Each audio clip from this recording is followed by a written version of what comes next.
Buenas tardes, ¿cómo andan? Vamos a arrancar a dar Febril sin foco. Somos abusadores, Afri, Selmi y yo que soy Micaela.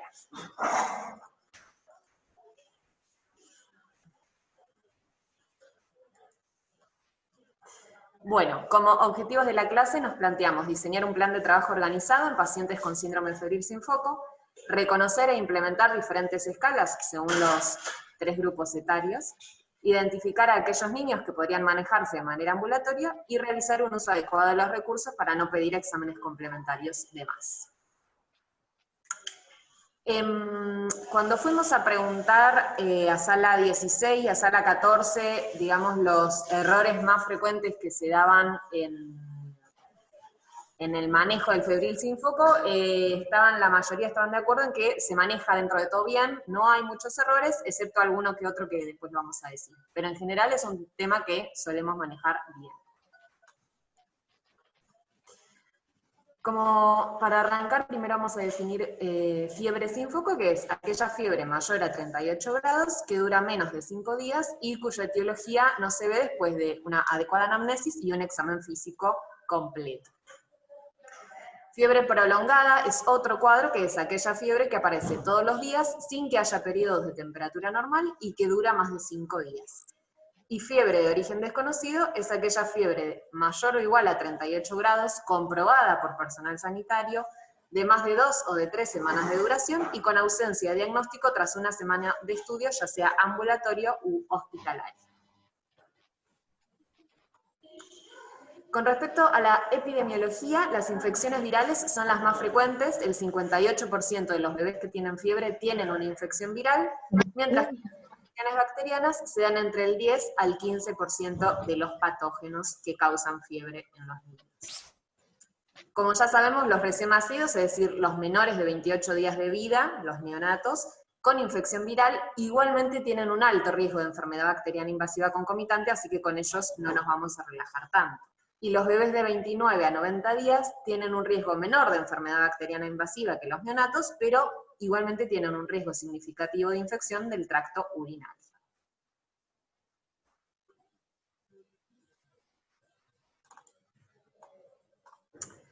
Con respecto a lo que llamamos infección bacteriana grave o infección bacteriana invasiva, son aquellos cuadros que incluyen la bacteriemia oculta, la infección de piel y partes blandas, la meningitis, la infección del tracto urinario, que es la más frecuente, la neumonía, la gastroenteritis bacteriana, la artritis séptica y la osteomielitis aguda. La Sociedad Española de Urgencias Pediátricas habla de que esto lo podemos sospechar principalmente en aquellos niños que tienen fiebre, menores de 2 años y con 2 de estos criterios. Si son menores de 1 año más, que tengan fiebre de 24 horas o más, que tengan más de 39 grados, que hayan tenido algún antecedente de infección urinaria o de alguna uropatía conocida, y niños menores de 12 meses con 39 grados o más. Si tiene 2 o más de estos criterios, el riesgo es mayor. O debo sospechar, digamos, que tiene una infección bacteriana grave.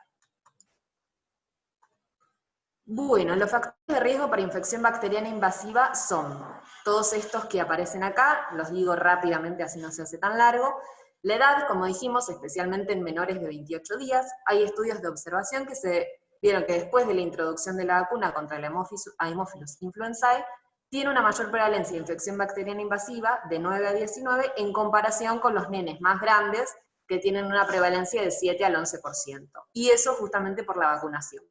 Así que ser más chicos, no solo por la inmunidad, sino también por no tener las vacunas, habla de mayor riesgo de infección bacteriana invasiva. La mala apariencia, ya sabemos siempre que vemos un nene comprometido, que lo vemos séptico, que lo vemos cianótico, la apariencia, la irritabilidad, todas esas cosas que nosotros ya tenemos en claro, obviamente nos habla de un riesgo mayor de infección bacteriana invasiva, aunque los bebés que tienen buena apariencia igualmente pueden tener una infección bacteriana invasiva. Con respecto a la temperatura, siempre en todos los archivos que fuimos leyendo habla mucho de la temperatura rectal, que no es la que nosotros más tomamos, pero dice que es la más fidedigna. Así que hablando de temperatura rectal, una temperatura mayor o igual a 40 no es muy común, pero sí está muy asociada a infección bacteriana grave. Y el riesgo de etiología bacteriana parece aumentar con el aumento de la fiebre. No vacunados, como dije hace un ratito, ahora con respecto a las vacunas antineumocócicas, se vio que cuando están vacunados con eso ha disminuido significativamente las tasas de bacteriemia. Y ahí había un estudio también que se daba en menores fue un estudio observacional en menores de 3 años, que compararon 50 pacientes vacunados con 67 pacientes no vacunados. Y de ahí se vio que la infección bacteriana era significativamente más alta en los no vacunados, un 7% versus un 0% en los vacunados.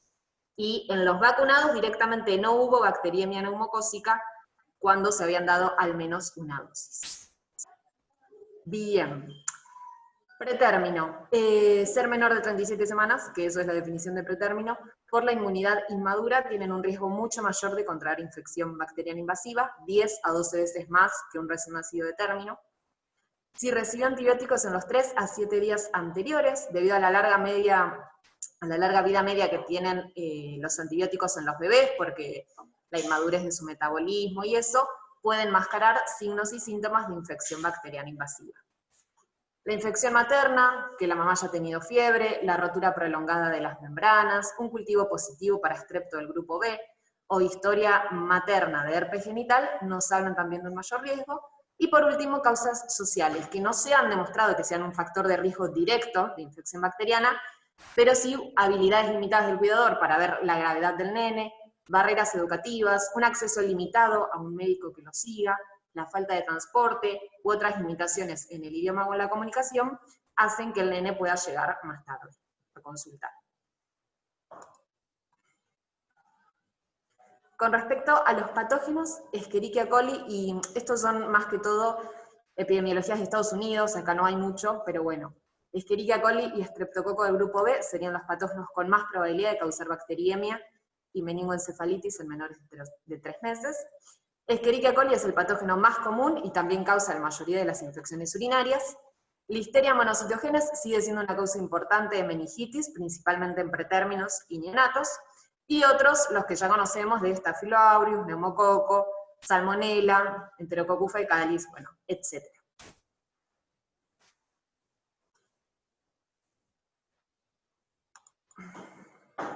Vamos a hablar ahora de los 3 grupos, menos de 28 días, que casi que mucho no nos compete porque en general lo ve la NEO, de 1 a 3 meses y de 3 a 36 meses. Neonatos, y acá ya habla Selmi. Bueno, voy a hablar, ¿me escuchan? Sí. Sobre los neonatos, vamos a empezar con un caso. Andrea es traída un domingo a la tarde a la guardia de este hospital por su madre, quien consulta porque la sintió calentita durante todo el día, le hizo algunos baños y continúa igual. Tiene 19 días de vida, es una recién nacida de término de 39 semanas, adecuada para la edad gestacional, se alimenta con lactancia materna exclusiva, tiene serologías negativas, a la anamnesis niega haberle administrado antitérmicos, se alimenta bien y la epidemiología viral es negativa. Al momento del examen físico tiene una frecuencia cardíaca de 130 latidos por minuto, respiratoria de 32 respiraciones por minuto, tiene una temperatura de 38.5, tiene buen estado general, está vigil, reactiva, tiene buena succión y sin ningún hallazgo patológico. ¿Qué conducta tomarían en este caso? Tenemos 3 opciones que van a votar. La primera es, se interna para una observación sin conductas, se interna y se realiza laboratorios. La otra es, se indica pautas de alarma a la madre y control en 24 horas.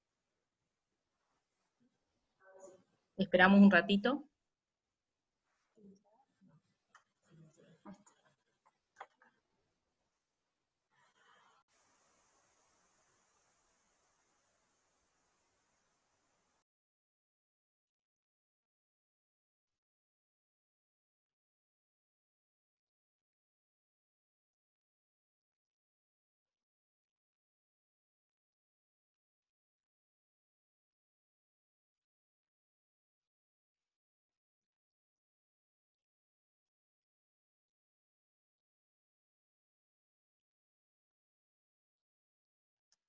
Bien, como contestó la mayoría, se interna y se realiza laboratorios. En los menores de 1 mes, la fiebre debe ser un signo de alarma de infección grave, por lo que se deben hospitalizar y realizar estudios complementarios. Es un grupo de alto riesgo debido a la dificultad en la evaluación clínica, presentan una inmadurez en el sistema inmunitario y es alta la frecuencia de enfermedades bacterianas potencialmente graves. Hasta un 12 a un 15% de los neonatos febriles pueden presentar una enfermedad bacteriana potencialmente grave, siendo las bacterias más frecuentes en este caso el estreptococo beta hemolítico del grupo B, en el cual se notó una prevalencia, descendió la prevalencia por la profilaxis intraparto en aquellas madres con hisopados positivos o dudosos, aumentó las infecciones bacterianas por Escherichia coli, también hay por Neisseria, y dentro de los virus, el herpes simple, los enterovirus. Como dijimos, entonces, todos estos pacientes se van a internar y se van a realizar estudios complementarios, como hemograma, PCR, sedimento urinario, urocultivo, hemocultivo por 2 y punción lumbar. En cuanto al tratamiento antibiótico empírico inicial, se tiene que cubrir al menos el 90% de los microorganismos probablemente involucrados, por lo que se recomienda ampicilina, gentamicina, cuando no hay un compromiso meningio. En el caso de que haya un compromiso meningio o que no se pueda descartar, se va a indicar ceftazidima, ampicilina, y se va a indicar aciclovir cuando se sospecha de un virus herpes. ¿Cuándo? Cuando hay un antecedente materno de herpes genital, cuando hay un mal estado general, cuando presentan vesículas en la piel, o tiene un signo neurológico focal, o si en el líquido cefalorraquídeo presenta pleocitos linfocitarios o el diagnóstico de PCR en el líquido cefalorraquídeo. La otra. En cuanto al manejo inicial, se debe realizar a partir del triángulo de evaluación pediátrica, que puede estar normal y en el caso de estar alterado, se debe colocar oxígeno, monitorización, se requiere una expansión, realizar un análisis de orina, tira reactiva, la tinción de Gram, el urocultivo, el hemograma, la PCR, la procalcitonina, que no se indica tanto en el hospital, pero es una indicación también, hemocultivo, antibiótico y la punción lumbar luego de la estabilización. En el caso de la realización de la punción lumbar, se debe solicitar análisis citoquímico con recuentos absolutos y diferenciales de glóbulos blancos, hematíes, la tinción de Gram, y se debe determinar la glucorraquia con la relación de la valoración de la glucemia y la proteinorraquia. Siempre hay que tener en cuenta que los resultados varían de acorde a la edad. Y el inicio de tratamiento antibiótico empírico inicial no se debe demorar cuando el paciente está en mal estado general o hay un alto riesgo de una infección bacteriana grave.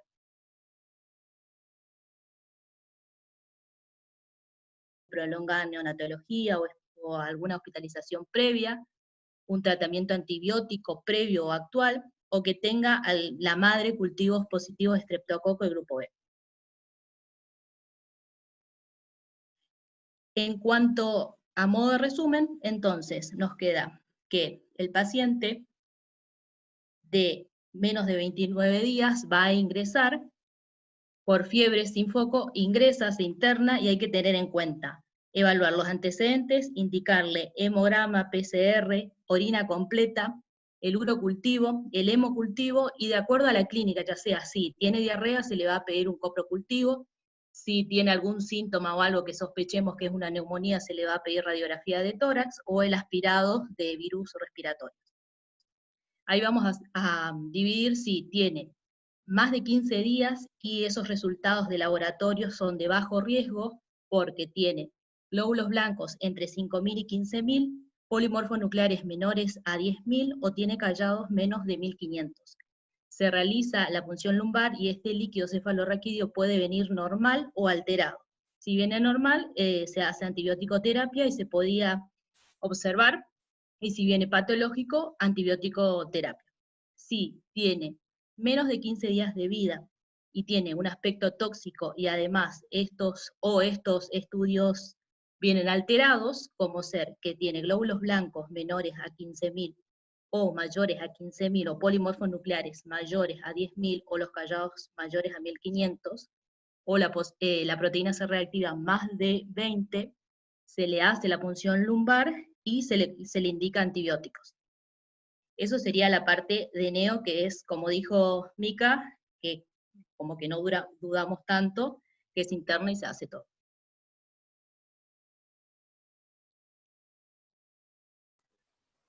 Entonces, perdón, como resumen, para que les quede claro, si bien un neonato, es decir, 29 días o menos, se interna sí o sí se pan cultiva y sí o sí se va a medicar con antibióticos, ¿sí? No hay opción de esas tres cosas. Bien, bueno, yo voy a hablar del grupo etario de 1 a 3 meses, también vamos a comenzar con un casito clínico. Bueno, es un nene, Pedro, de 2 meses y medio de edad, que es traído a la guardia por presentar un registro febril de 38,2 de 3 horas de evolución. Bueno, fue como antecedente un recién nacido de término, nunca estuvo internado, no tiene antecedentes de relevancia, y está en buen estado general, sin foco clínico evidente del examen físico, así sonriendo como lo ven en la fotito. Ahí, bueno, la pregunta sería, ¿qué harían? Ahí les comparto las preguntas.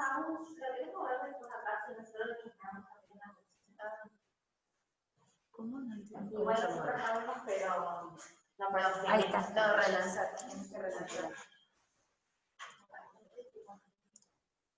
Y ahí muestra la segunda pantalla. ¿Qué hago? Móvela para acá. Ah, pero es que no veo. Chiquita de la pantalla nuestra. Ah, es verdad. Si quieren las puedo decir las opciones. Espera, que no se ve todavía. Voy a poner relanzar. No,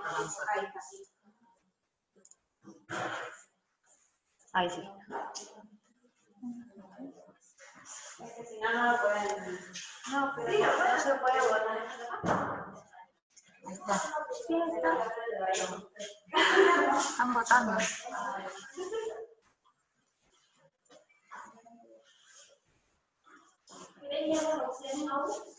Sí, voy a dar las opciones para los que estén acá en jefatura.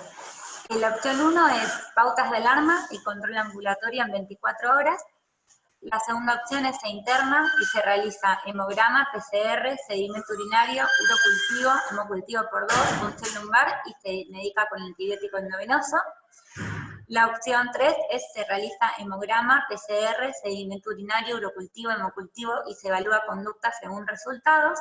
Y la última opción es se realiza hemograma, PCR, sedimento urinario, urocultivo, hemocultivo, RX de tórax y se evalúa conducta según resultados. Voy a esperar un cachito más que voten todos.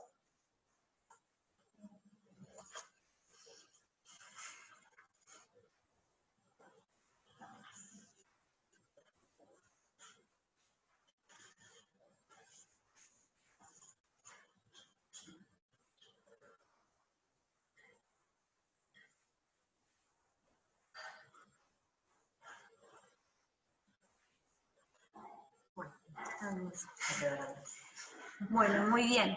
Como ganó la de hemograma, PCR, sedimento, urocultivo, hemocultivo, vamos a ver qué pasó con eso. Ahí está. Listo, minimizar. Siguió el casito y se pidió entonces lo que pedimos. A ver, ahí está. Bueno, llegan los laboratorios e informan 10.500 blancos con la fórmula 5836, hemoglobina de 11, hematocrito 33%, plaquetas 250.000, una PCR de 10 y un sedimento con células escasas, leucocitos, 1,2 por campo, hematíes 0,2 por campo y bacterias escasas. Teniendo en cuenta que María, su mamá, es analfabeta, ¿qué harían? Ahí les comparto. Sería acá, ¿no? Ahí está. Si quieren lo digo en voz alta para los que están acá. Control ambulatorio en 24 horas. Se interna para observación sin antibiótico o se interna y se indica ceftriaxona endovenosa. Esas serían las tres opciones.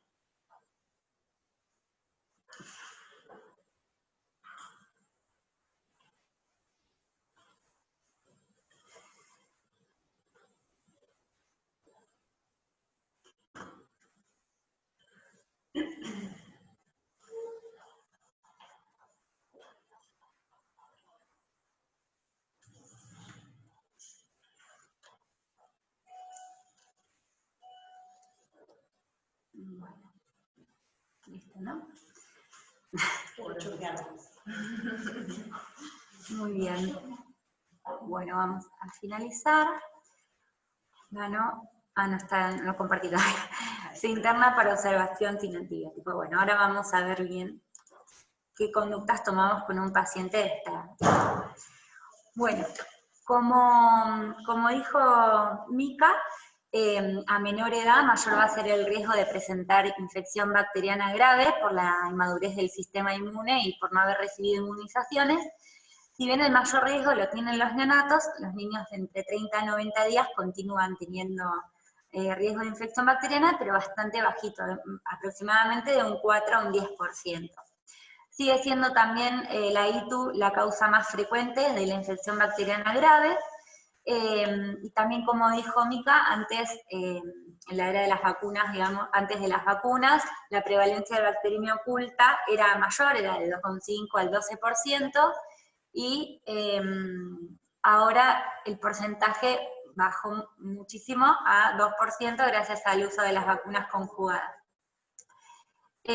Con respecto a las meningitis, el porcentaje también es menos de 0,5%. En este grupo hay una gran discrepancia sobre la necesidad de una PL, y hay que tener en cuenta que un examen físico normal no descarta una meningitis.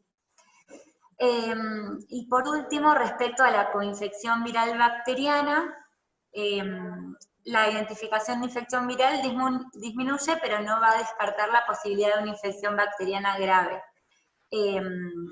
Digamos, la probabilidad de una infección bacteriana grave va a ser menor si se documenta la infección viral, y la infección bacteriana grave más frecuente con infección viral concomitante va a ser la ITU.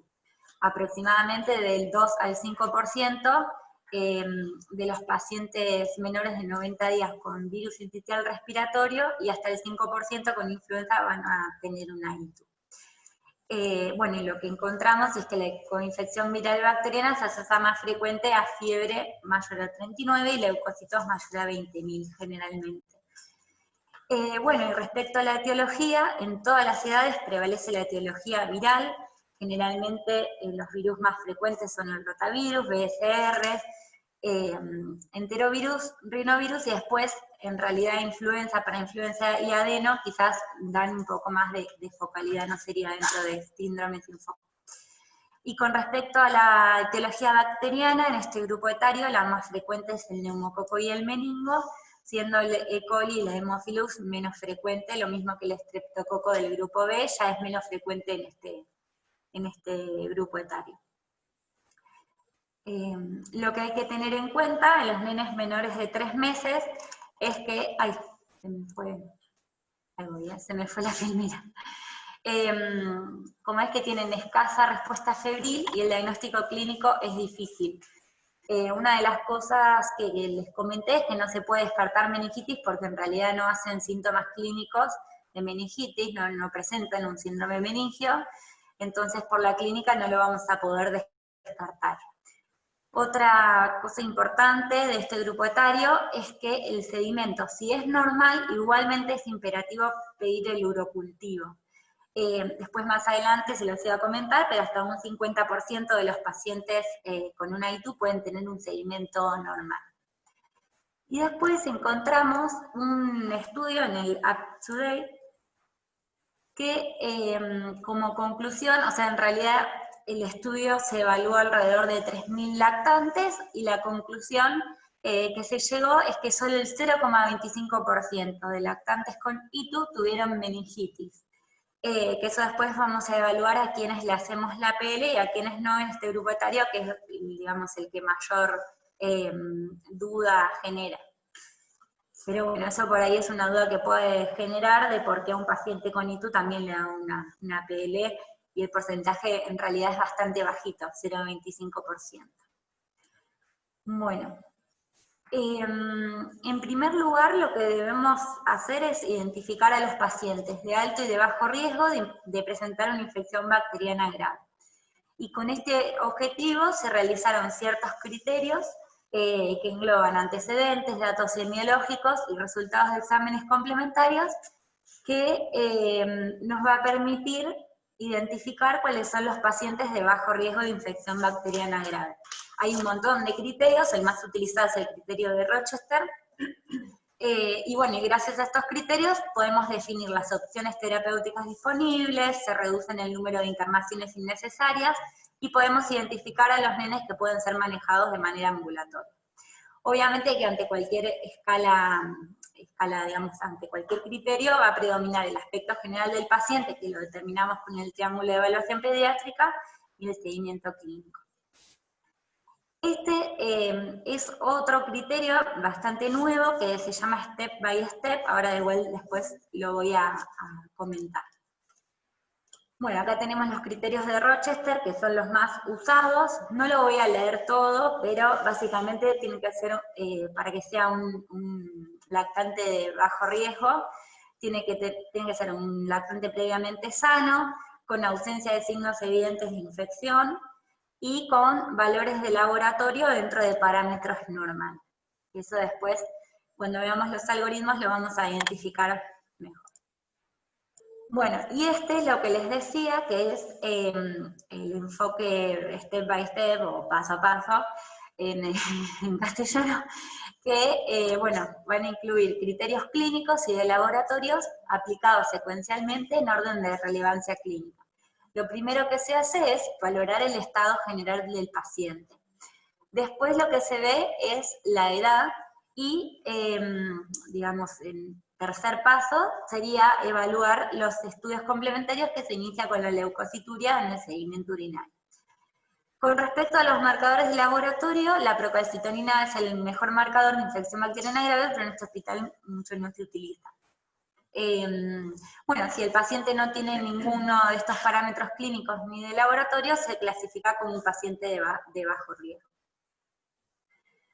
Bueno, y una vez identificados los pacientes de alto y bajo riesgo, lo que tenemos que ver es cómo llega el paciente clínicamente. Que eso, bueno, como les decía, lo vamos a evaluar a través del triángulo de evaluación pediátrica.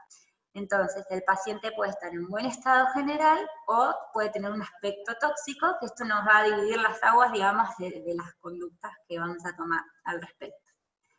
Entonces, vamos a iniciar con el paciente en buen estado general. Cuando el paciente está en buen estado general hay que evaluar los antecedentes y a todos les vamos a pedir hemograma, PCR, sedimento urinario hidrocultivo y hemocultivo. Y a partir de eso podemos establecer si es un paciente de bajo riesgo de infección bacteriana grave o de alto riesgo. Los de bajo riesgo son básicamente los de Rochester, que estén en buen estado general, sin signos de infección, sin antecedentes de importancia, o sea que sea nacido a término, sin complicaciones perinatales, no hospitalizado más tiempo de la madre, sin tratamiento antibiótico, sin internaciones previas, sin enfermedad de base. Y en cuanto a los estudios complementarios, que tengan un recuento de leucocitos entre 5.000 y 15.000, un recuento absoluto de callados menor a 1.500 y recuento de neutrofilos menor a 10.000. Y una PCR menor a 20 miligramos litro. En base a esto, sí, digamos, si nuestro paciente entra dentro de bajo riesgo, tenemos que determinar si tiene un seguimiento asegurado. ¿Qué quiere decir esto? Es que los padres entiendan las pautas. Ay, se me fue la filmina. Que los padres entiendan las pautas de alarma, que comprendan las indicaciones y que puedan volver al otro día, y digamos que tengan asegurado un control clínico estricto con un control de cultivos a las 24 horas. Si esto es posible, lo que se hace es, se puede hacer un control ambulatorio, con pautas de alarma y control a las 24 horas. Si esto no es posible, se interna para observación, pero los pacientes que se internan, digamos, por causas sociales y por observación, no es necesario que hagan un tratamiento empírico inicial, que era lo de nuestro caso, que se internaba porque la madre es analfabeta, entonces no es necesario, si este paciente continúa en buen estado general, con los mismos parámetros, que haga tratamiento antibiótico. Y después, por otro lado, tenemos los pacientes de alto riesgo de infección bacteriana grave, que eso lo va a determinar los antecedentes, los laboratorios que tengan, digamos, todo lo contrario al bajo riesgo. Glóbulos blancos menor a 5.000 o mayor a 15.000, polimorfos más de 10.000, callados más de 1.500, un sedimento urinario normal y una PCR más de 20 miligramos litro. Estos pacientes se van a internar y previo a la indicación del antibiótico se va a hacer una punción lumbar. Ahora, una de las cosas que, digamos, uno siempre se pregunta, soy media tonta con la filmina, es si es necesario punzar a un paciente, digamos, que tenga un análisis de orina anormal. Bueno, acá encontramos un artículo que como conclusión decía que la punción lumbar de rutina no estaba requerida en lactantes de 30 a 90 días, en el caso de que tengan un análisis urinario patológico y que se consideren de bajo riesgo de presentar infección bacteriana, digamos. Que eso se basaba en la clínica y los resultados de los criterios de laboratorio. Y después lo que nos queda es el paciente en estado crítico o con un aspecto tóxico que, digamos, ante un paciente con fiebre sin foco y un triángulo de evaluación pediátrica alterado, hay que considerar que la sepsis, digamos, hasta que se demuestre lo contrario. Entonces tenemos que iniciar las medidas, lo que ya sabemos, administrar oxígeno, acceso venoso, volumen y antibióticos, aún antes de la realización de los estudios si estos ocasionan demora. Entonces interna, y le hacemos todo, hemograma, PCR, sedimento, urocultivo, hemocultivo, punción lumbar y antibiótico. Acá por último les dejo todo el algoritmo completo, que es exactamente lo que estuvimos hablando, digamos, el paciente en buen estado, en aspecto tóxico, y todo lo que se hace, que es exactamente igual a lo que hablamos. Se los dejo para que les quede. Y por último, ¿qué tratamiento realizamos? Si es un paciente de bajo riesgo, lo que se realiza es una conducta antibiótica expectante, que es también lo que hablamos de los algoritmos, y en el caso del alto riesgo o paciente tóxico, digamos con aspecto tóxico, se hace tratamiento con ceftriaxona de 80 a 100 miligramos kilo día, y esto se hace de 7 a 10 días, o en realidad depende de lo que se aísle en los cultivos, que eso puede extenderse a 14 o 21 días también. Bueno, y ahora quedaría, no sé si hay alguna pregunta. Como para cerrar, entonces, de 1 a 3 meses, en realidad de cualquier edad, con neonatos que tengan aspecto tóxico, se interna sí o sí, no nos da duda nada. Así que siempre el aspecto tóxico se interna, se pancultiva y se medica y fin, eso como para que quede simple. Y si nos da duda cuando está en buen estado general, que ahí aplicamos los criterios de Rochester. Tengan cuidado porque a veces en el hemograma, el laboratorio nos informa que según la edad, hasta 17.000 blancos lo toma como normal. Si nosotros aplicamos los criterios de Rochester, si tiene más de 15.000 blancos, por más que el laboratorio nos diga que estaría dentro de parámetros normales, lo tomamos que se nos va de los criterios de Rochester, porque eso a veces pasa en la guardia. Y otra cosa que pasa en la guardia, que fue una de las grandes, ¿cómo decirlo?, como pedidos de sala 14 y de sala 16, que se toma siempre el urocultivo después de pasar el antibiótico. Así que, por un lado, Dani dijo, si les da duda, a veces se terminan levantando a las 5 de la mañana, le pasan la ceftriaxona y en una hora el nene hizo pis, o llega ella, digamos, si lo hubiese tomado ella el urocultivo. Y por otro lado, para el resto de las salas en que la médica de planta no llega tan temprano, en todo caso, o lo sondean, o si es muy bebito, le pueden hacer una punción suprapúbica, pero si no lo quieren, digamos, esperar, tomen el urocultivo antes de que pase el antibiótico, porque les pasa mucho que termina viniendo el urocultivo negativo, pues ya pasó la dosis de ceftriaxona. Y lo que pasa es que no hay infección urinaria, hay que tomar el urocultivo. Sí. Tal cual. Ahí la realizo antes, pero no tenemos que salir a la fiesta de la sala pasada. Tal cual. Tenemos que hacer. Pero la verdad está bueno, porque hay varias historias que se tienen en cuenta el número de laboratorio y no el de la. Y hemos dado con la vida, pero no con otras cosas. No, y otra cosa importante es que... No se escucha mejor, Marticho, ¿vas controlando? No se escucha lo que dicen ustedes. Sí. No, Ale dijo lo mismo que yo, y Emi va a decir...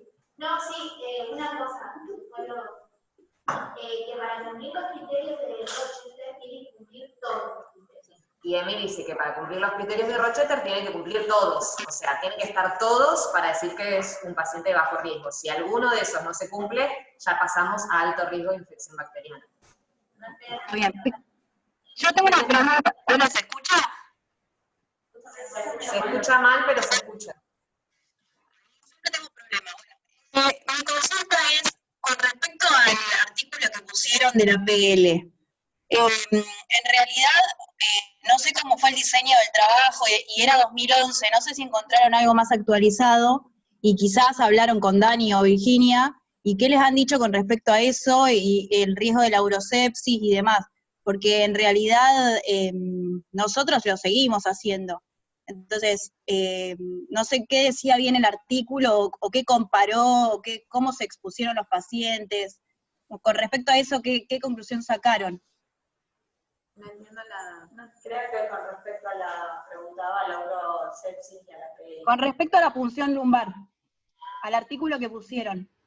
Como que creo que seguimos usando los pibes a pesar de que pensamos que es por una urosepsis y no porque es una urosepsis. Sí, los artículos no decían nada definitivo, era todo como medio así lo que quedaba finalmente, terminaba la conclusión que terminaba siempre a valoración clínica del médico que lo estaba viendo. Si lo vas a medicar, hacele la PL, que era otra de las conclusiones, o sea, si le vamos a poner una ceftriaxona, hagámosle previo la PL, a pesar del bajo riesgo, y si no lo voy a medicar, ahí sí puedo aguantar y no hacerle la PL. Y otra cosa que no sé si se nombró también, si yo hago la PL en estadios muy tempranos de la infección, también me puede dar normal, a pesar de tener una infección en el sistema nervioso central. Y por ahí algo para aclarar esto que dijo Lau, que en mayores de 2 meses es discutido, que a veces, o sea, de hecho en el último consulta, creo de la SAP 2017, habla de que si tiene un buen seguimiento y tiene un seguimiento patológico, se podría medicar en forma ambulatoria sin PL y, o sea, con ese buen seguimiento, digamos, hacer el seguimiento del uro y, digamos, como que está cada vez, no sé si ustedes encontraron algo posterior a eso, pero al menos en el último consenso de la SAPA habla de eso, si tiene un buen seguimiento, ¿no? Yo tengo una pregunta, probablemente no llega, digo, sí, pero si tenemos un chiquito que vive en buen estado de calidad, ¿no? Ponele encerrarlo de 1 o 3 meses, bueno, hasta los 3 meses. ¿Hay algo escrito acerca de las complicaciones a medida que pasa el tiempo sin antibióticos? Porque me refiero, como esta primera a veces nos ha pasado todo, que apenas a meter una sonda los agarpis, ni hablar de centralismo, pero una consulta pública súper agresiva. Y tal vez es invadir unos al pedo, dado que estamos muy buenos en se puede quedar que cada pis pasen horas y no puede esperar antibióticos. No sé si hay algo escrito con respecto a eso. De eso no hemos leído nada, de esperarlo, pero si lo vas a esperar, sí, esperalo, que lo tome al acecho. En ningún lado de todos los estudios aparece orina al acecho, siempre dice punción suprapúbica o con sondeo, en ningún lado te pone la opción de al acecho como hacemos acá. Pero si lo vas a hacer, si no lo mediques, justamente. Sí, o sea, sí, esperá que lo tome y recién después que lo tome lo mediques, si querés hacer eso. O sea, que para esperarlo en realidad tendrías que cumplir todos los criterios de reducción. Tal cual. Los cultivos que hace transmisión que me acaban de medicar y lo van a medicar. Porque si no, cuando se inventa patológico, lo tenés que sostener. No puedo esperar. Por más que sea un revolución. Sí. Bueno, ¿tienen alguna otra pregunta adicional? No escucharon la pregunta de Tincho. Tincho preguntaba si existía alguna complicación de esperarlo y no medicarlo, o sea, evaluar al paciente, hacerle un seguimiento, pero sin medicarlo. Y no existe ninguna complicación. No, eso sí. ¿Alguna investigación? Lo que digo es, porque a veces corre el tiempo y dice, quiero medicar ya y hoy está montado general y decimos, lo aguanta hasta que y cuántas horas no podría, no dice nada de ese mundo. ¿Escucharon?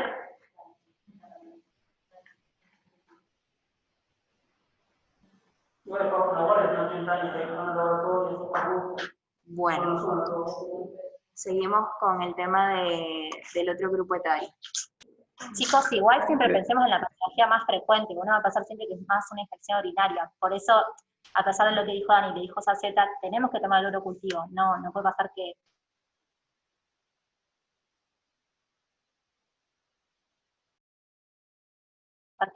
nos mediquemos y después se toma el urocultivo por salas. Claro, pero se lo podría sondear también. Sí. Sí, sí, hay inestabilidad hemodinámica, en realidad uno no lo duda y lo hace todo en la hora de oro, O sea, la para hora de hacerlo. estar medicado, Exacto. que se lo puede sondear bien. Sí. Bueno, continuamos con el otro grupo etario, el último sería de 3 a 36 meses, que si bien no tenemos tantas dudas, bueno, hay algunas aclaradas, o sea, tenemos que considerar otros aspectos que son importantes que ya lo vamos a mencionar. Vamos también a iniciar un caso clínico, que sería Frida, que tiene 1 año y 9 meses. Ella consulta a la guardia porque tiene fiebre de 38,5, de 36 horas de evolución, tuvo 3 episodios aproximadamente, no tiene antecedentes relevantes, tiene una vacunación completa para la edad, sin foco clínico evidente al examen físico. Ante esta paciente, vamos a... Ya les voy a compartir. ¿Qué harían? La controlamos ambulatoriamente durante 24 horas, la internamos y se realizan laboratorios como sedimento urinario, urocultivo, hemograma, PCR, sin PL, o se le realiza un sedimento urinario o un urocultivo nada más. Tienen que preguntar un montón de cosas. ¿Alguien se quiere activar el micrófono? Y porque empezaron a hablar todos y no entiendo de qué, así que no puedo preguntarlo. ¿Quién se activa el micrófono para preguntar?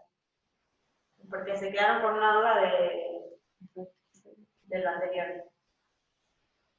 No estoy entendiendo lo que hablo. A ver, levantaron la mano. Si quieren, actívense directamente y lo conversamos. ¿Les parece? Hola, ¿qué tal? De nuevo.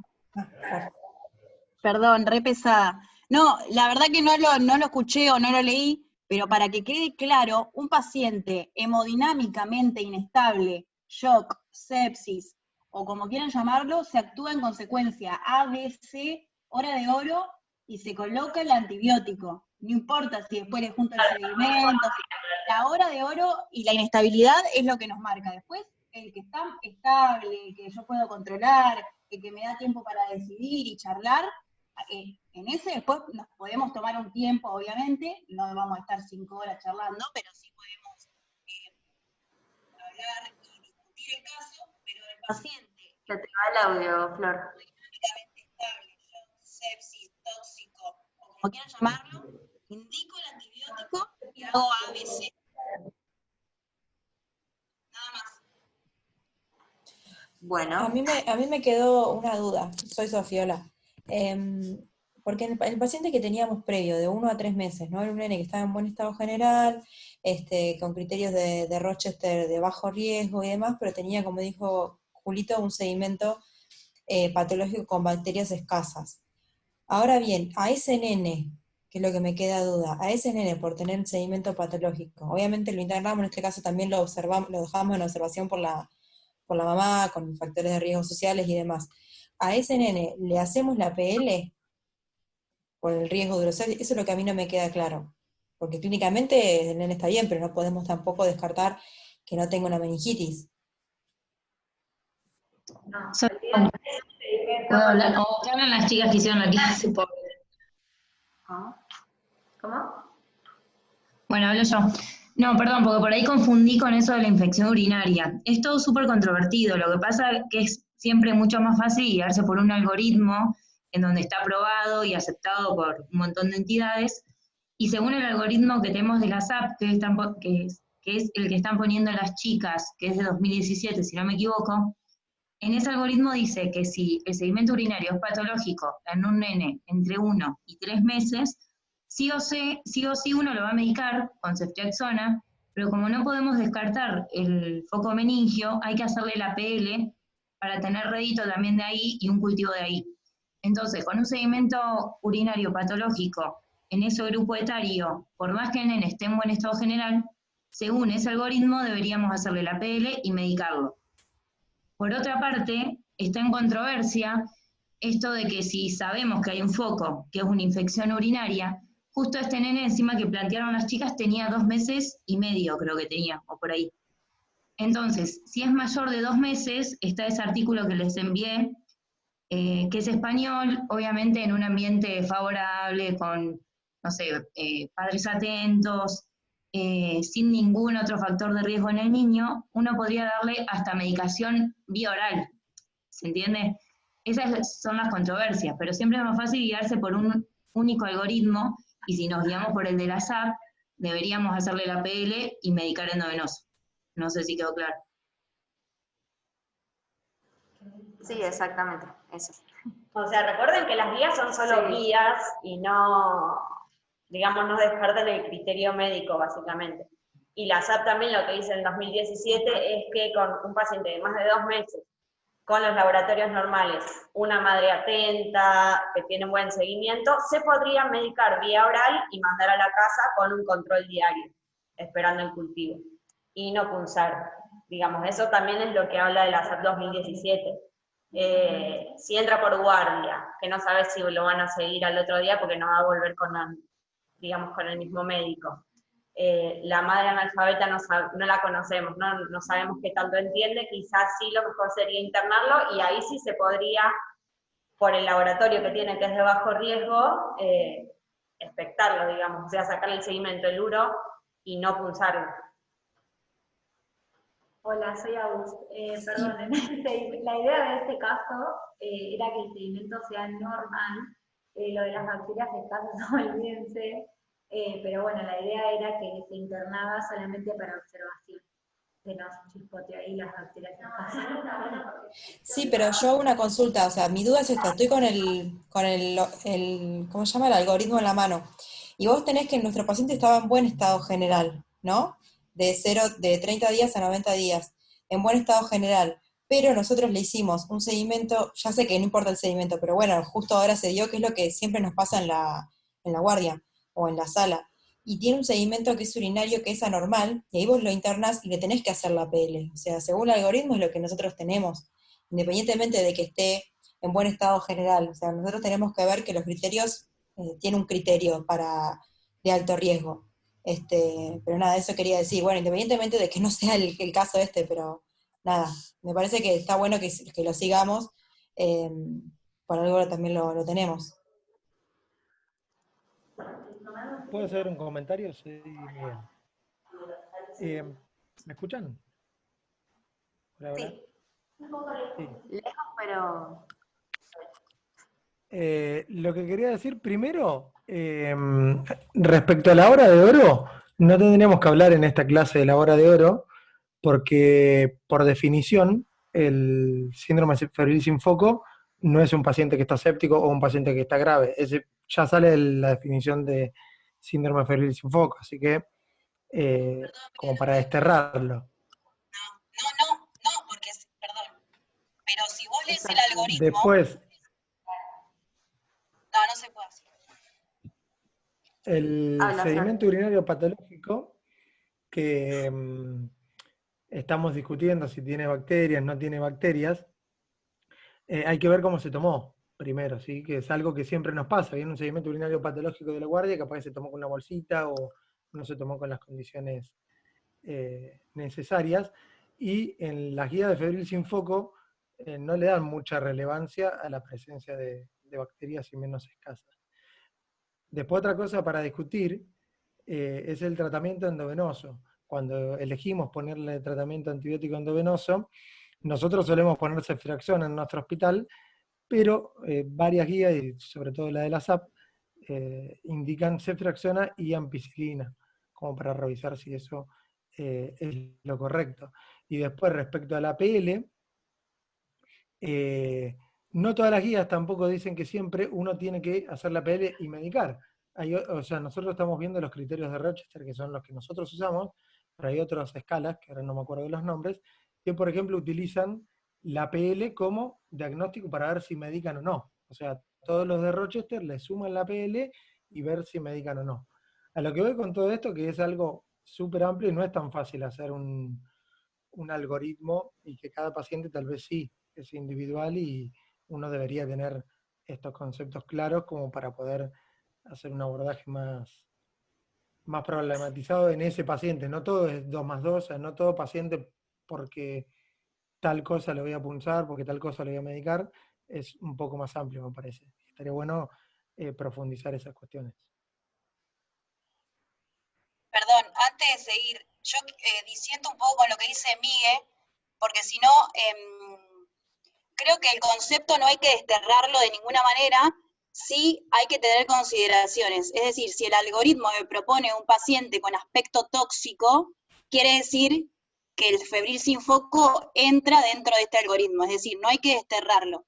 Y un paciente, incluso que esté en buen estado general, es como, pensémoslo como un neutropénico febril, un paciente que está en buen estado general, pero que necesito medicar porque es una urgencia infectológica. Entonces me parece que no todo es, como vos bien dijiste, no todo es 2 más 2, así que también tengo que considerar, no me parece, repito, que sea un concepto a desterrar, porque de hecho los algoritmos lo consideran, entonces, y también me parece que si en la residencia no queda claro qué hacer con un paciente que tiene un aspecto tóxico o séptico, me parece que remarcar y recalcar cada vez que sea necesario que la hora de oro es suprema, lo tenemos que hacer. Después podemos discutir los otros conceptos, pero eso tiene que quedar claro, nada más. Bien. ¿Tienen alguna otra duda, pregunta?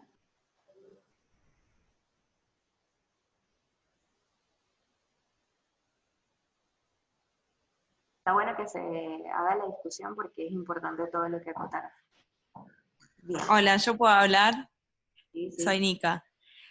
Para mí, Dale. lo del sedimento, en los Rochester habla de la leucocitosis y ahí habla de sedimento urinario normal. Hay que ver qué es lo que viene alterado en el sedimento, porque este tenía bacterias escasas. Y sí, la verdad que puede ser una bacteria de piel, que es lo que está viendo en el laboratorio. Ahora ya con glóbulos de pus, uno dice, ¿de dónde sacaría glóbulos de pus un chico en el sedimento? Entonces, son bacterias escasas sin reacción leucocitaria, entonces puede ser una bacteriuria sintomática. Entonces, me parece que hay que contextualizar cuando te viene el sedimento, qué es lo que te llama la atención del sedimento y si es atribuible o no a una mala técnica de recolección o te orienta más a una ITU. Claro. Bien. Bueno, si alguien más quiere acotar algo. Sí, es como el grupo etario más controversial y realmente vale la pena porque es con el que nos enfrentamos siempre en lactantes. Bueno, para dar continuidad un poco entonces al grupo etario de 3 a 36, vimos en el primer caso, en la primera pregunta, que ustedes sugieren que este paciente lo vamos a controlar de manera ambulatoria, o se interna, se realiza los laboratorios que le dije, o se realiza el sedimento urinario del urocultivo. Todos votaron que deberíamos hacer un sedimento urinario y urocultivo. Ya lo vamos a revisar bien con más detalle. Bien. Este paciente, en realidad, luego lo que hicimos fue que vuelve a consultar 24 horas posterior, sigue en buen estado general, pero presenta ya temperaturas de 39 grados, no tiene cambios al examen físico, o sea, como que no hubo algún signo clínico que empezó a manifestar, y ahí sí le solicitamos un sedimento urinario en urocultivo, pero viene normal. ¿Qué hacemos? ¿Qué creen ustedes que tenemos que hacer?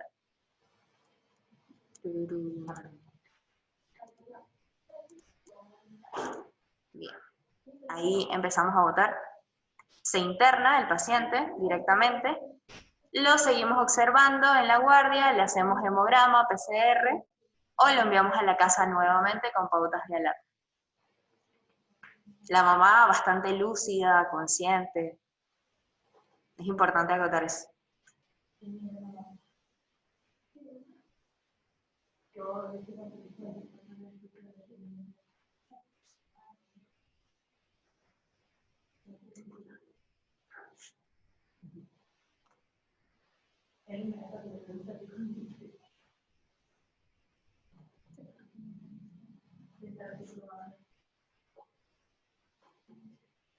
Bien.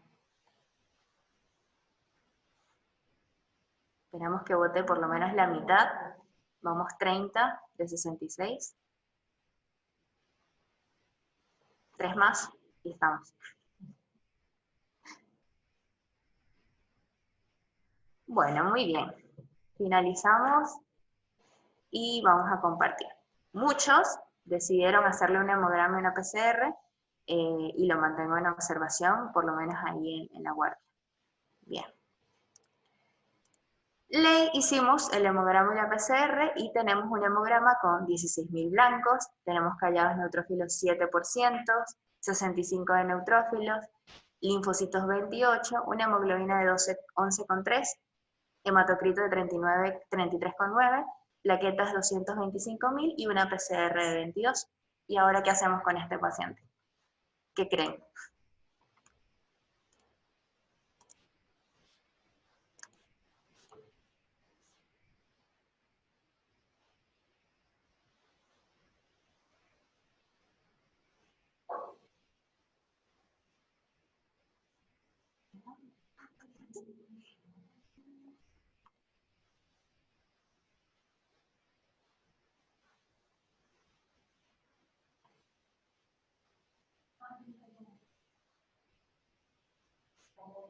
Ah, ¿les digo o se...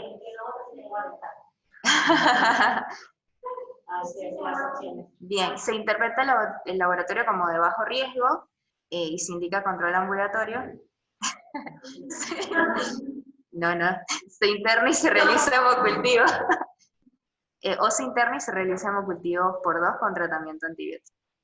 ¿Cuál creen ustedes que sea la opción?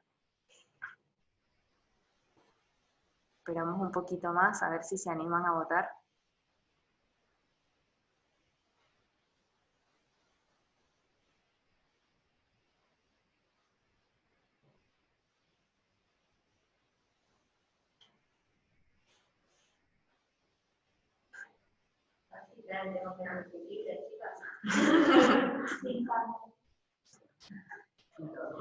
Sí.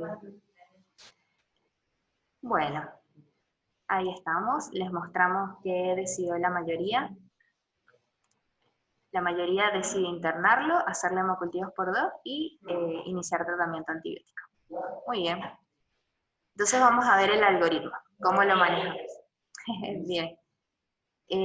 Un poco de información en general. Los pacientes en este grupo etario, sí es verdad que su sistema inmunológico es muchísimo mejor con respecto a los neonatos, sobre todo porque ya hemos iniciado varias vacunas. Es importante evaluar al paciente de manera integral, con todas las características de la enfermedad actual, los antecedentes personales y cómo se encuentra al examen físico. La etiología en este grupo sigue siendo las virales, generalmente el rotavirus, el BCR o el enterovirus son las que más generan síndrome febril sin foco, porque ya el adenovirus o el parainfluenza tenemos más sintomatología, o la influenza como tal. Como segundo, bacterias que pueden generar infecciones o este tipo de cuadros, está la E. coli, que ya la hemos mencionado en múltiples oportunidades, manifestándose con infecciones urinarias o bacteriemias ocultas, la salmonela y el Staphylococcus aureus, que últimamente lo hemos visto en varios de los pacientes. Las bacterias más graves que pueden generar bacteriemia oculta y presentar mayores complicaciones como la meningitis es el neumococo, el meningococo y el Haemophilus influenza. Por eso es tan importante tomar en consideración lo de las vacunas, porque el neumococo puede generar un riesgo de meningitis del 1 al 5,8%, puede generar otras infecciones de un 6 a 10%, una mortalidad de 0,8% y mejora muchísimo con antibiótico-terapia. El Haemophilus influenza, por su parte, tiene un 12% más riesgo de generar meningitis que el neumococo, o sea que la tasa es súper importante, y el meningococo ya tiene de un 42 a un 86% de generar meningitis, o de generar infecciones, enfermedades infecciosas graves, con una mortalidad de un 4%, bastante alta. Es allí donde viene la importancia de la vacunación, porque hemos visto que la bacteriemia oculta ha descendido de manera importante con la vacuna, sobre todo con la Haemophilus influenza, de un 2,8 a un 11,6 a un 0,9 a 3%, lo que hace que la incidencia de bacteremias o de meningitis se reduzca un 95%. Igual pasó con la del neumococo, que pasó de tener una incidencia de 0,25 a 0,7, o sea, se redujo, perdón, después de la vacunación, del inicio de la vacunación, de un 0,25 a un 0,7. En el curso de vacunas, que la mayoría lo hacen, vemos que una vez que se incorporó la vacuna de Haemophilus influenza a partir del año 97-98, vemos como el número de casos de meningitis se redujo de manera significativa, a ser de menos de 50 casos al año, que bueno, hubo un repunte en el 2014, en el 2015, que por eso se estudió, pero bueno, después de eso no se reportaron más casos. Y de igual forma pasó con la del neumococo, este es como un reporte de casos donde lo vemos mejor, no sé si ustedes lo pueden detallar mejor a nivel en el teléfono o en la compu, pero vemos que el número de casos sí se redujo de manera significativa.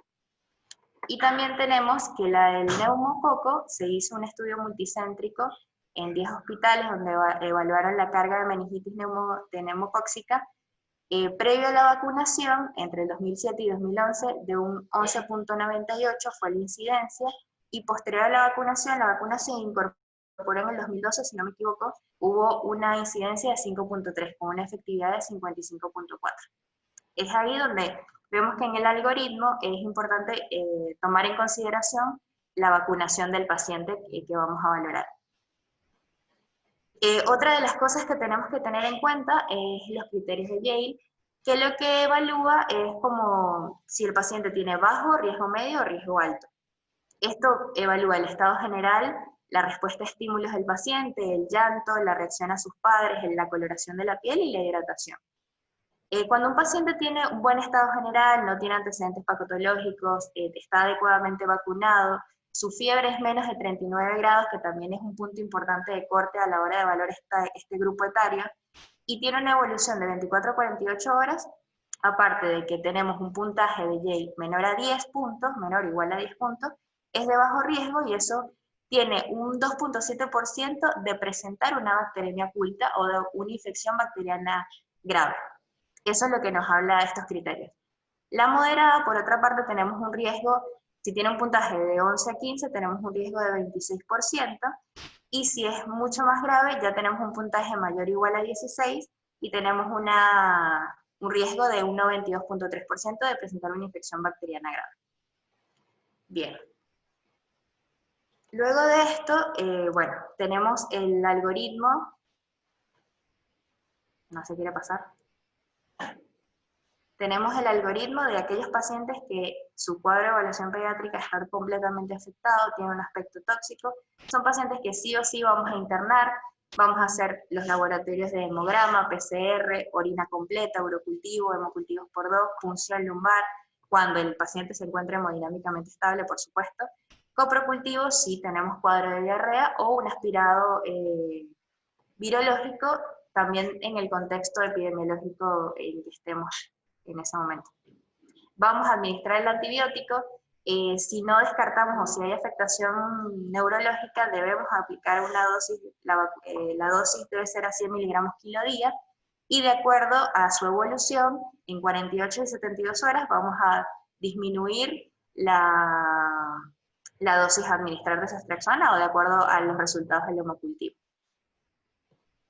Si por otra parte nos llega un paciente como los que nos llegó en el caso clínico, donde está bien, tiene buen estado general, y tenemos que valorar la temperatura. Si el paciente tiene una temperatura menor a 39, podemos, y la madre tiene los medios para seguir un control y un seguimiento, podemos observarlo en 24 horas. Sí o sí. Si dudamos de eso, no tenemos un buen control, entonces ahí sí lo debemos internar solamente para observación, no es necesario medicar al paciente ni nada. Y por otra parte, tenemos un paciente que esto fue lo que les dije ahora. Tenemos un paciente que pasaron las 48 horas que persiste febril, le debemos hacer un examen de orina, un sedimento urinario y un urocultivo sí o sí. Si es patológico, bueno, tenemos suerte. Lo medicamos con vía oral, que generalmente la dosis de antibiótico es con cefalexina, siempre a 100 miligramos, y lo podemos controlar de manera ambulatoria, sin ningún problema. Siempre y cuando para hacerle un seguimiento, para darle después el resultado del urocultivo. Si por otra parte, este sedimento urinario es normal, nos asustamos porque no sabemos qué es lo que tiene, y ahí es donde vamos a ver lo de las vacunas. Si recibió más de 2 dosis de vacunación de neumococo y tiene una temperatura menor de 40.5 o menos de 2 dosis de neumococo con una temperatura menor a 39 grados, perdón, ahí se me cambiaron. Si recibió más de 2 dosis de neumococo con una temperatura de 40.5 o menos de 2 dosis de vacunación, pero con una temperatura mayor a 39, aquí sí le podemos hacer un hemograma y un PCR, y también debemos considerar a aquellos pacientes que sean menores de 6 meses, que tengan fiebre alta mayor a 39 y que no tengan la vacunación. Ahí hacemos el hemograma.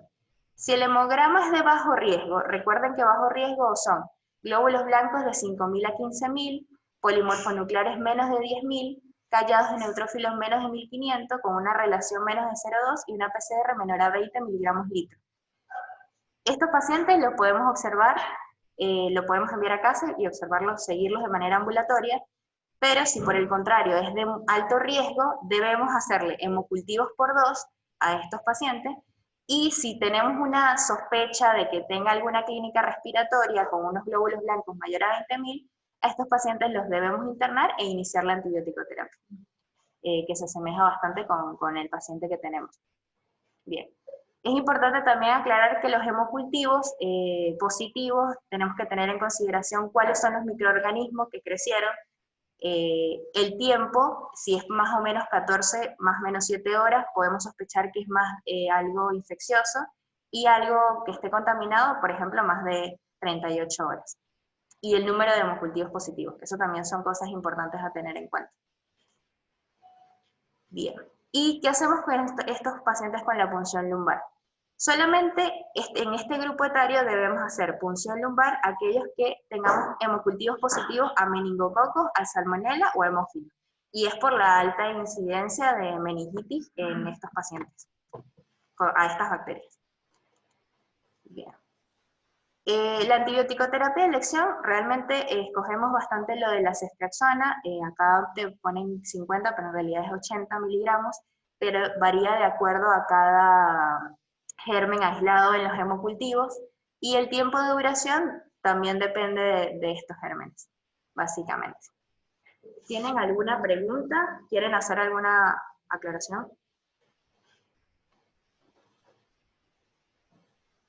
Cualquier cosa me dice. No sé, ¿no dijeron nada? Sería Sí. bueno por ahí repasar el caso con el algoritmo, digamos. Exacto. Bueno, dale. El paciente, a ver, entonces, tenía un seguimiento, o sea, la temperatura que teníamos era menor a 38 grados, 38.5. Tuvo 3 episodios. Y la mamá realmente tiene un seguimiento, le puede dar un seguimiento asegurado, está bastante consciente de todo.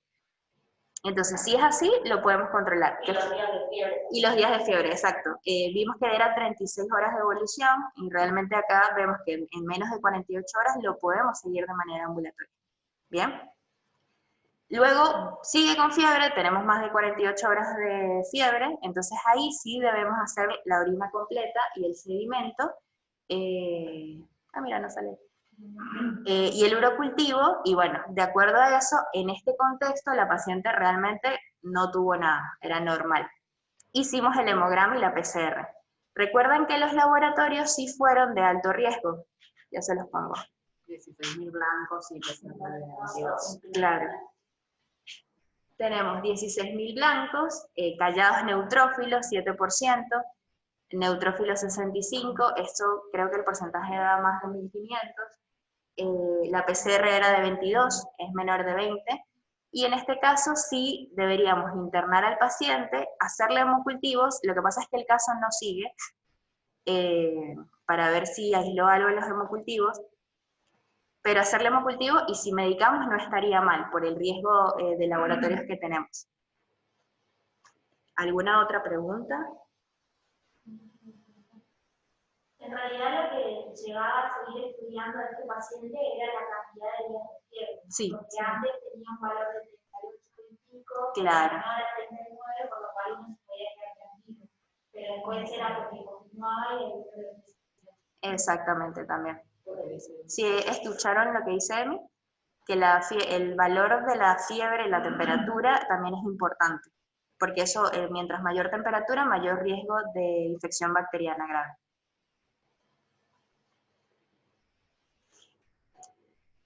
Bueno, sí.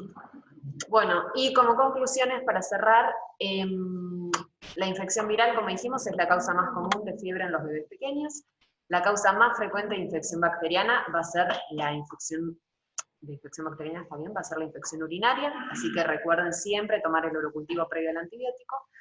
El objetivo de la evaluación es identificar a aquellos bebés con un alto riesgo de enfermedad bacteriana invasiva y o de infección por herpes simple, y por lo tanto de requerir tratamiento antimicrobiano empírico y hospitalización. Para eso hay que poner en práctica los algoritmos. Es importantísimo la valoración estricta, pues ya sabemos que en los lactantes más chiquititos los cambios pueden ser muy rápidos, así que un bebé que en un inicio estaba bien, puede que en unas horas lo valoremos con un aspecto más tóxico y nos cambie la conducta, y ningún examen complementario ni clínico aislado nos van a poder confirmar o descartar la infección bacteriana invasiva, así que siempre depende de nuestro criterio. Creo que está bueno que se discuta, hace más entretenido todo, y como consejo para la guardia, si les da duda, piénsenlo básicamente. O sea, si alguien de la guardia tiene duda y no están seguros, preferible pulsar de más que de menos. Y creo que genera tanta discusión porque tampoco en la bibliografía queda del todo claro, y siempre el último renglón termina diciendo que queda como a consideración del personal de salud. Así que creo que por eso también es tan discutido. Pero bueno, acá les dejamos como unos, creo que se llaman hipervínculos, cuando haces clic y entras al lugar. Bueno,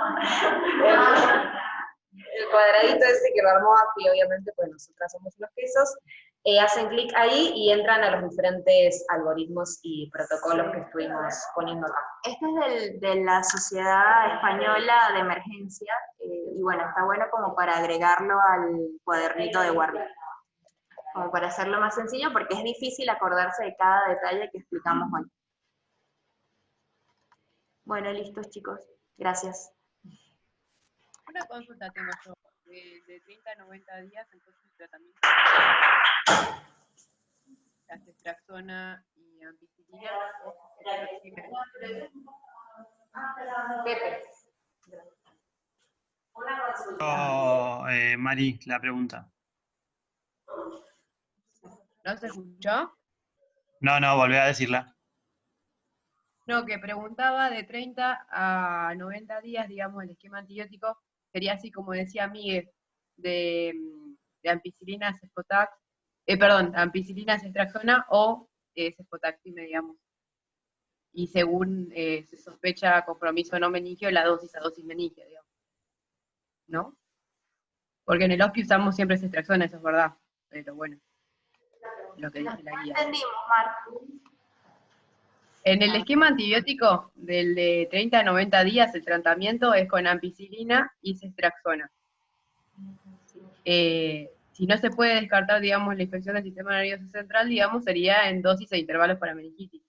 Pero sería ese esquema, ampi y ceftriaxona, o cefpotaxima, digamos. A eso voy. Y la guía decía otra cosa, creo que dice eso igual. No sé si se entiende. Pero de 3 a... Mar, sí. Soy Agus. Sí, lo que vos decís lo leímos, en realidad la ampicilina indicaba, lo leímos y además se lo preguntamos a Gaby Neiste. La ampicilina se indicaba más que nada por la listeria y por el riesgo a la meningitis. Pero como es tan infrecuente la listeria, y si vos podés descartar ese riesgo de meningitis y de infección por listeria, no se pone. Por eso generalmente no ponemos la ampicilina. Casi siempre solamente la ceftriaxona. Bien, bien. Era eso, si habían preguntado eso. Genial. Bien, sí, eso lo leímos porque nos generaba dudas, porque aparte acá nunca ponemos ampicilina, y en realidad es por la listeria, que es tan infrecuente que no es necesario. Muchas gracias, Saúl. Por preguntarle al neumococo, pero vos ya lo dijiste. ¿De qué? A ver, cambio como de... que se encontraron epidemiología sobre un reemplazo del neumococo, si ahora hay un germen más prevalente que el neumococo en los tratamientos, algo así. Ah, por el estáfilos no. No conseguimos ninguna o sea, nada nuevo con respecto a eso. Bien. Y Yo les quería decir que muy linda la clase, muy práctica y nada, felicitaciones. gracias. Qué linda. Nos vemos mañana en el mismo horario. Mira, dice, la biblioteca debe tener en cuenta esa